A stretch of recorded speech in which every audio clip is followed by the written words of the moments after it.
Effectors! Welcome back to the Mass Effect Lorecast. This is your host, Tom, or Robots. I'm here with Sam for a very different kind of episode. Sam, we're mixing it up this week. What are we doing? Yeah, we're doing a little bit like a little episode. This is a mini episode because you are going on vacation. I am. I'm heading out the day before we would normally record the episode. I will be gone a little over a week. So, Sam, I think you're going to take on the whole everybody getting together thing, the patron chat. Yes.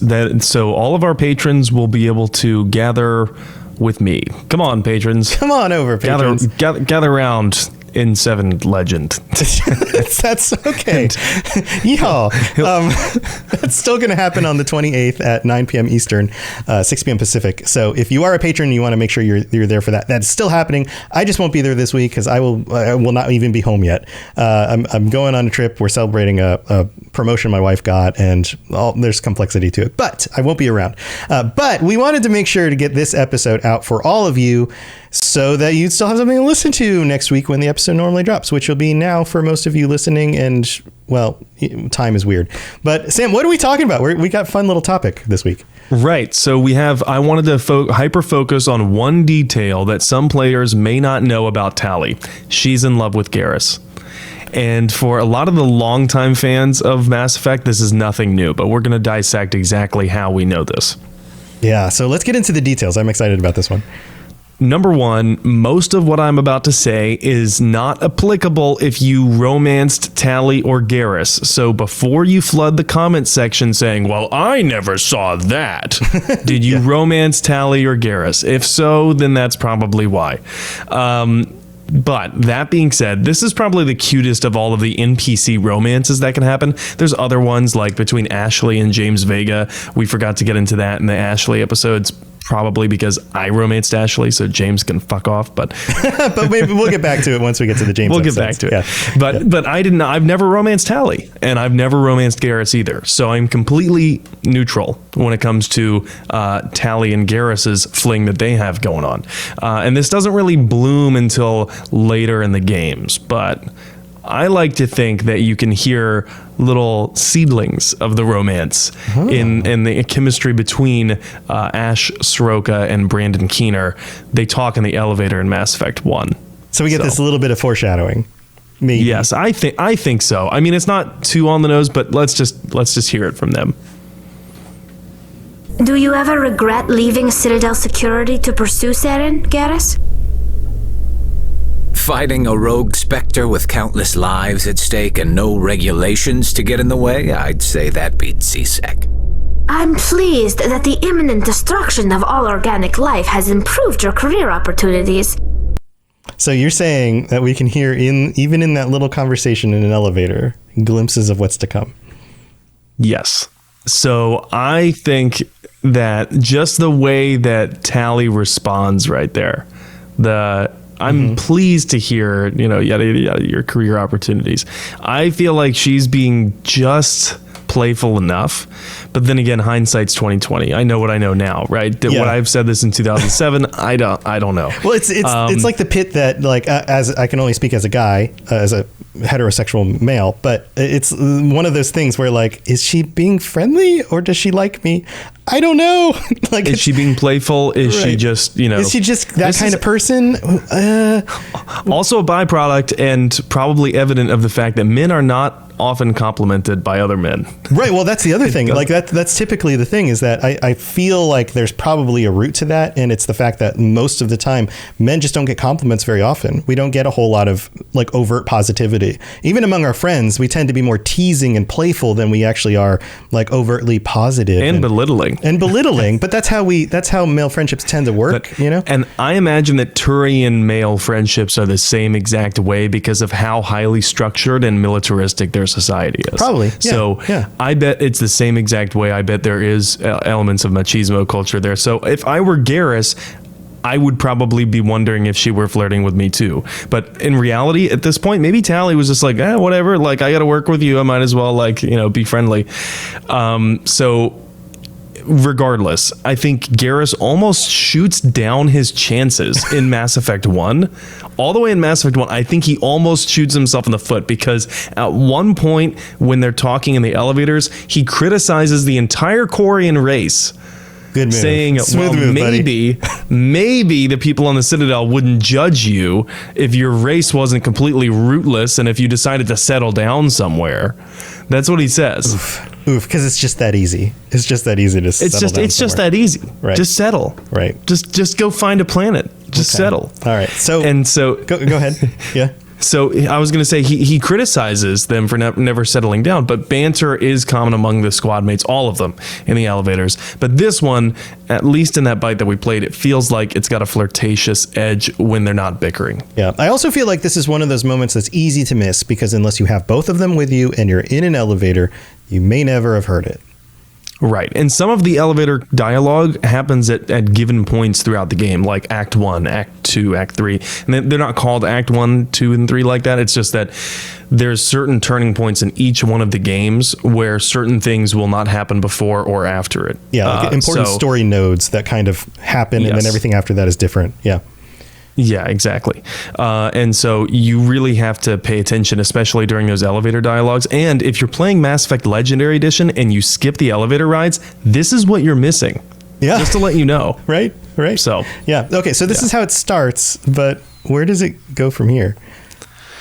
Well, both of them come back as squad mates in Mass Effect 2. The rest of Mass Effect 1 doesn't see like a lot of character development at all when it comes to Tali and Garrus's. It's mainly player to squad mate. There's not a whole lot of squad mate to squad mate interaction outside of those elevator rides or dialogue, when they chime in during a cutscene or something like that. There's not a lot of that. So in Mass Effect 2, when they both come back, if you explore with them in your squad, you may hear them continue to banter. And they reference things from Mass Effect 1, which is super cool. Again, in 2010, when Mass Effect 2 came out, then it was novel to hear games reference things from previous games that were reliant on choices you made. Yeah, there's a lot of complexity there. Yeah, very cool. But they continue to banter almost like siblings, almost like they want to jump each other's bones. So here's a conversation that you can hear with both of them in your squad if you take them on the Citadel. Do you ever miss those talks we had on the elevators? No. Come on, remember how we'd all ask you about life on the flotilla? It was an opportunity to shape. This conversation is over. Tell me again about your immune system. I have a shotgun. Maybe we'll talk later. She is not into it at this moment. No, she's not, but I think she's also like, playing hard to get with Garrus. Yeah, maybe. I feel like because he's being too overt in how he's expressing interest. Maybe she feels weird that Shepard's right there. Yeah, tell me about all the things that you find interesting that you want to talk about right now. Shut up, Garrus. Got a shotgun. No. Get lost. Take a hike. No, but it's not like, I feel like there's a way to tell someone like to shut someone down when you really aren't interested. And then I feel like she was being playful about it. But Garrus apparently fondly remembers those elevator conversations. And I don't think Tali does. Maybe she does too. But I think that she views Garrus at this point in Mass Effect 2 as like, oh, he's Archangel. After Shepard died, he became Archangel. Oh, big man over here. So he got a little big-headed after the Archangel thing. So maybe she feels like she needs to take him down a peg. Maybe, yeah, that might be it. Or maybe she was turned off by that. I mean, maybe she was. That was a big character decision for Garrus, and probably in a direction that Tali would not have appreciated. So maybe at this moment she's like, I used to like you, but I don't know if I really do right now. Look, if I were in my workplace and I heard two coworkers talking to each other like this, I would 100% think that they were getting it on. Right. Like if they hadn't already, that they wanted to. Yeah, there's too much emotion here for nothing to be really happening. Yeah. I get you. Okay. And maybe Tali thinks that Garrus is a player. Maybe. Yeah. Okay. So they have feelings. There's definitely feelings here. Do they act on this? Definitely. So the player can overhear a series of conversations, which are great, by the way. You got to pay close attention. One of them is after we recruit Tali, if you bring her and Garrus on the Geth Dreadnought mission in Mass Effect 3. So we're jumping forward to Mass Effect 3 because by the end of Mass Effect 2, there's not, it was teased a little bit between Tali and Garrus. There's some side dialogue, but we're going to jump to Mass Effect 3 because this is the next big point that I want to mention. Tali gets jealous of Dr. Michelle, aka Dr. Chocolates. And this is how Dr. Chocolates got the name. So pay close attention. Good to have you back, Tali. And maybe with another Dextro aboard, they'll get better Turian food. As long as it's sterilized. Dr. Michelle did get me some Dextro Amino chocolate. You're welcome to it once we're back. She got you Turian chocolate? She said she saw it and thought of me. Why? Oh, nothing. Shepard, there's a... Oh, nothing. Dr. Chocolates. Oh, nothing. So, Dr. Chocolates, this only happens, by the way, if you bring Garrus on the Geth Dreadnought mission with Tali. And, of course, Tali gets jealous. You can hear it there in her voice a little bit. Like, she got you Turian chocolates. Like, as in, how thoughtful. Turian chocolates? And Yeah. if Shepard is romancing Garrus, then Tali will actually say, you better watch out, Shepard. Because Dr. Michelle's trying to take your man. So they banter a bit on that mission too, and Garrus tells Tali that he's surprised they let her come on this mission with her being an admiral and all, and that quote, yeah, against a dreadnought your combat drone would just hover there making that noise. That's teasing. And she replies, I missed you too, Garrus. Aw. So it's like, if you ever had those two coworkers who very obviously wanted to get it on with each other, the tension is like palpable, and it's one of the few times that Shepard feels like a third wheel. Yeah. I love the idea of Shepard as the third wheel, just like hanging out. Like, all right, you two, we got stuff to do. Okay, I'm your boss technically. Right. So right. That's even funnier to me, thinking of like male Shep and his voice, and being like, all right, you two. We got missions to accomplish. Report to the ship. We'll bang, okay? Right, Yeah. Right. Yeah. So some of those conversations that Tali and Garrus have are over the comm speaker when they're both in their respective battle stations. And they kind of end awkwardly in a lot of the time in very much the same way. That is if you're not romancing either one of them. And here's one that I think is pretty telling about how Tali feels. So let's listen to this one. Okay, toughest mission. Horizon. No fair, I hadn't joined up with you yet. Fine, the Dead Reaper then. Really? The Husks just ran up to us. Have you ever noticed that I carry a sniper rifle and you're the one who likes things at short range? And you prefer to keep everything at a distance. Exactly. Wait, what? Creepiest thing we fought. The Thorian. But wait, what did you mean? I didn't mean anything. I'm going with the Rachni. The Queen? But we didn't fight her either time. No, the little ones. They look like spiders and they scuttle right toward you. I thought you liked it when things got up close and personal. I guess it depends on who it is. There's a lot of loaded stuff in this one. Yeah. What is that about? The other ones are like, you could see it one way or another. This one makes it very clear what's going on here. Yeah, this one makes it really clear, especially with her saying, "I thought you liked keeping things at a distance, or you seem to like keeping things at a distance." Right. Wait, what do you mean? Like, yeah. Implying that he must not have picked up one of her cues before, Right, and he was playing cool. Maybe, like, I feel like I know Garrus well enough to know that Garrus is just clueless. And he just doesn't know, and he must not have acted on one of her hints before, and she was taking that personally. And he's like, "Well, wait a second, what are you talking about?" Yeah, wait, what? What? Yes, yeah. I feel like we've all been there. We've all been there. I feel like I am kin with Garrus right now because, like, this is a little too much information, I guess. But in my own relationship, I don't pick up the hints that well, and my fiance has learned she needs to talk very directly to me because big dumbass over here can't take a hint.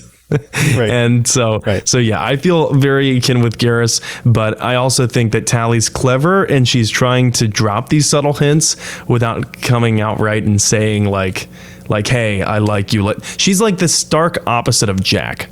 Yeah. Jack is like, you know, hey, we can bang if you want. And then if you say no, she gets confused. Right. Right. Like, wait, why? What's wrong with me? Yeah. Like, what's wrong with you? Like, yes. Yeah, what are you trying to be, a support system for me? Right. I know. Right. So in a separate conversation, while it's over the loudspeaker, just like that, Garrus actually apologizes for that thing he said in Mass Effect 1 about the entire Quarian race. Why can't you just settle? He apologizes. He doesn't mention it by name, but he says that he was young and he was stupid and he needed to grow up. And so it's very clearly referencing some of the earlier dialogue that they could have in the elevator. And I think that's something that probably evolved with the writing team over time, because I'm not entirely sure that the Garrus and Tali romance was planned from the start. I think it's just something that kind of evolved when they realized that fans really liked both of them and whatnot. Right. And it makes sense. As a writer, when you're doing multiple games, you get feedback from the audience and you get to see kind of how people are responding, how their theories and the pieces they're putting together, and you're going, oh yeah, maybe that could be a thing. Let's explore that. And you see that in other fandoms as well. This is a very common thing where games will change because of the fan response in the writing, and sometimes it works out really well. Yeah, this is certainly one of the more fan servicey things, I think, but I think we're all okay with it because it's well executed. But it's also a real kind of thing. Like, if you spend that much time with a bunch of other people, it would be silly to assume that you're the only one who's going to develop some sort of close friendships or romances out of that. So to see those things occur naturally in a situation that seems very normal totally makes sense. And they're some of the only squad mates that you can get that are present in every game. Yeah. And not just squad mates, but like OG characters. Like Liara is present throughout all three, but she's not a squad mate outside of the DLC in Mass Effect 2. Right. So I also feel like their personalities are very complementary. Yes. I don't know if I can put my finger exactly on it, but it does feel like these kinds of pairings, the kind of person Tali is, the kind of person Garrus is, and they're coming together at this kind of in-between point because they're different enough, but they're similar enough that it seems like it's like a good recipe for a relationship. Yeah, and I think a lot of that we can probably support the amazing voice acting that was done, because you can hear that chemistry, right? And they're like, the voice acting is so well done. Yeah. But their personalities certainly mesh very well, and I can see the kind of so you remember last week I described Tali as Tali was the scene girl who grew up in her family's trailer home. Right. Yes. Right. Garrus is the kid who bought a motorcycle because he wanted to be the bad boy, but he's not actually that bad. so he has the bad veneer, right? But and I think Tali finds that endearing. So pay close attention when you visit the squad mates at their battle stations, because you might overhear more conversations like that. But let's skip then to around the end of the game. You can go and check up on Garrus and the battery, and you catch them red-handed. Him and Tali in the act. Oh boy. All right, here we go. We got a clip. Oh, we were just, I came to say goodbye, and, well... I think one of my mandibles got hooked on her helmet. It might have caused a rupture, so I asked him to check. Well, you know, because of infection risks, didn't want to jeopardize the mission. So... Yeah. I'm really happy for you. Both of you. Thanks, Shepard. Appreciate it. Guess it helps to have something to come back to. What do you mean to come back to? This is just a fling, Bakarian. I'm using you for your body. You're so mean. And I'm okay with that. That's so good. That's so good. The drawn out explanation of, this thing happened. Yeah, this thing happened. We were just being careful. We're just fixing her. The mission. My mandibles. My mandibles got caught. They got caught. And then by the end, they're like, yeah, okay, fine. Yes, this is a thing. And then she continues to tease him. Yeah, I'm just using you for your body. Yeah, she continues to tease him, and I think that's hilarious because of what a renegade Garrus thinks he is. So she goes back to playing coy, and Garrus is just done with the charade.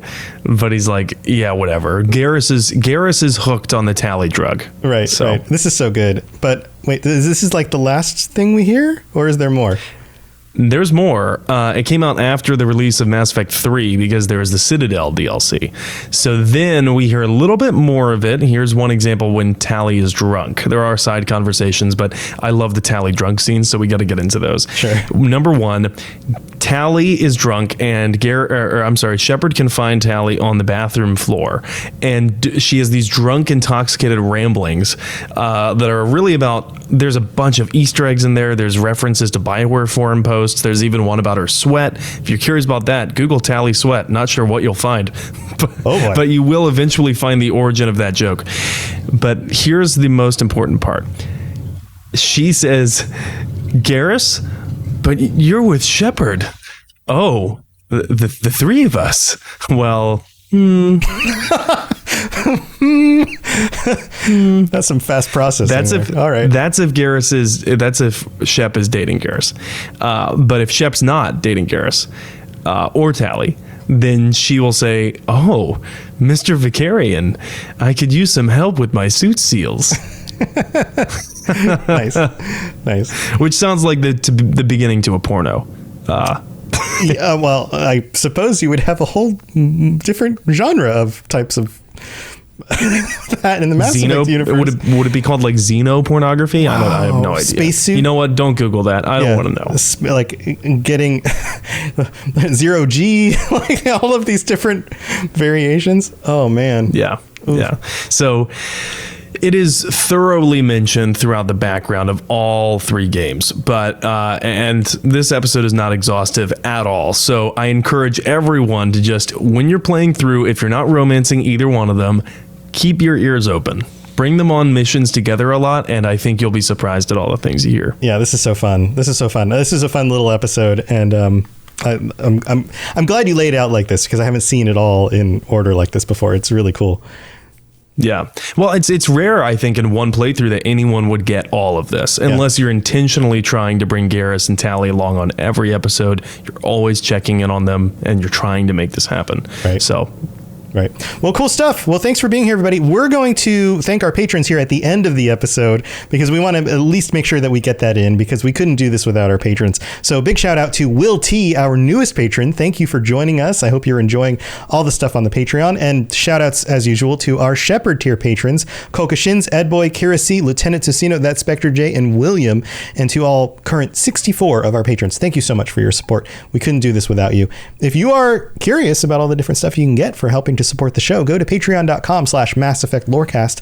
Check everything out. And there's still time to sign up and join at least Sam and the rest of the patrons for our patron chat at the end of the month. So go check that stuff out. Also, another way to help us out is to leave a 5-star review on Apple Podcasts. We have a new one that came in from Talina26 in the US, who writes, "Love this. I subscribed a bit ago, but just started listening to all of the podcasts starting from the beginning. I love the commentary from both Tom and Sam. Could not be a better team to discuss each topic. Thanks for doing this. I'm certainly enjoying my workday more listening to this podcast." So thank you so much for that. And everybody who has helped support us to this point to keep the show going as long as we have. Thank you so very much.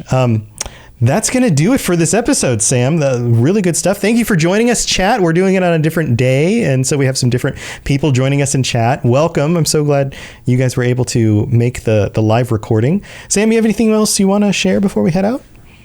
That's pretty much it for now. I'm going to be streaming maybe once before the end of the week, but Mass Effect 2 Randomized is in full swing. I have decided to wake up Jack, and when we pulled her out of the prison cell, it swapped her character model with a big mech.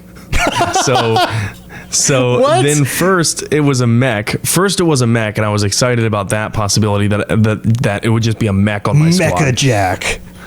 But then it got confused because it tried to replace Jack's model back, but it was the same size as the mech, so it became like lengthened Jack. Anamorph Jack. It was long Jack. It was like Jackamorph. mech. Yes. Oh, but it God. was like Jack, but just like think of all of the limbs being stretched to the length of like a mech. So it looked man. very odd. Also, Grunt has Jack's head for some reason. I don't know why. It's That's weird. That's super weird. Grunt's name is Wait. I was gonna say He it's has Junt. he has It's not his Junt. regular body, but then her head. Yes. How does And her that- neck is very long. Oh my God. I'm gonna have to look up. I'm gonna have to look Jack's up head your is on stream. Grunt. I don't think I've seen that. Oh my God, And that's amazing. Whenever this happens, whenever the squad mate head gets swapped onto a different squad mate, they combine their names. So in the game, Grunt's name is Gruck. Grunt. It's Grunt. It's Grunt and Jack. I thought it was going to be Junt, which would be even worse. That's great. But yeah, if you want to see that, you can follow me on Twitch at N7 the Legend. Awesome. Yeah, a bunch of shows on the network, robotsradio.net for all of the shows, my shows including lots of other people and some of our patrons and all sorts of wonderful things. So if you're looking for more content, go check that out. And thank you for being here, everybody. I will be gone for the next week, at least from you listening to this episode, but I'll be back after that. And I hope everything goes awesome. Hope you guys have a wonderful time. And until next time, stay safe out there in the galaxy and, maybe find yourself a Garrus or a Tali and makes life a little bit better. We'll see you next time. Bye, everybody. Thanks for tuning into the Mass Effect Lorecast. We'd love to hear your opinion and thoughts on the lore of Mass Effect. Reach out to us on Twitter at Mass Effect Cast or check out the Robots Radio Discord. Also, you can send us an email at masseffectlorecast@gmail.com.